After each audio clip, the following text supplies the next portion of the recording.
Le ministre du Travail en a vu d'autres.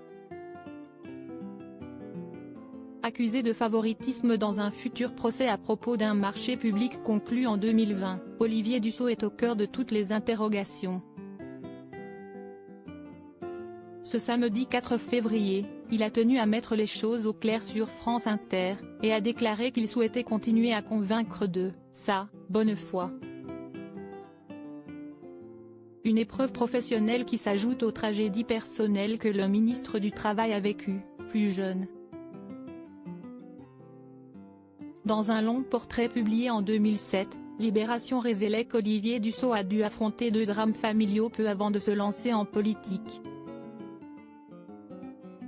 En 2004, son frère est décédé brusquement dans un accident de moto. Son père est mort 2 ans plus tard, en 2006. 2 pertes, coup sur coup, qui ont marqué Olivier Dussopt. Il avait alors une vingtaine d'années. Je suis ressorti plus fort, avec la certitude qu'aujourd'hui plus grand-chose ne peut m'atteindre. Surtout pas les coups donnés en politique, déclarait-il à ce sujet en 2007. Une envie d'avancer confirmée par ses proches à l'époque, le jeune député avait une revanche à prendre sur la vie selon eux. L'année où il a perdu son père, le diplômé de Sciences Po Grenoble a rejoint le conseil régional Rhône-Alpes, devenu Auvergne-Rhône-Alpes en 2015. Il s'est lancé dès lors dans un travail acharné, multipliant les déplacements dans les villages, défendant le service public en zone rurale et empoignant les problématiques régionales selon nos confrères. Supérieur à gouvernement d'Emmanuel Macron, Gérald Darmanin, Pape Ndiaye. Découvrez les ministres d'Elisabeth Borne. Olivier Dussopt, le jeune député de gauche devenu macroniste près de 2 décennies après ses drames familiaux. La carrière politique d'Olivier Dussopt est, jusqu'à ce futur procès pour favoritisme, un sans faute.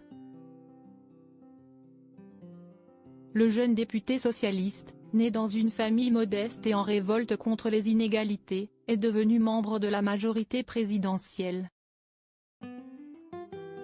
Celui qui déclarait en 2007 être clairement de gauche et refusait de renoncer à nos valeurs, socialistes,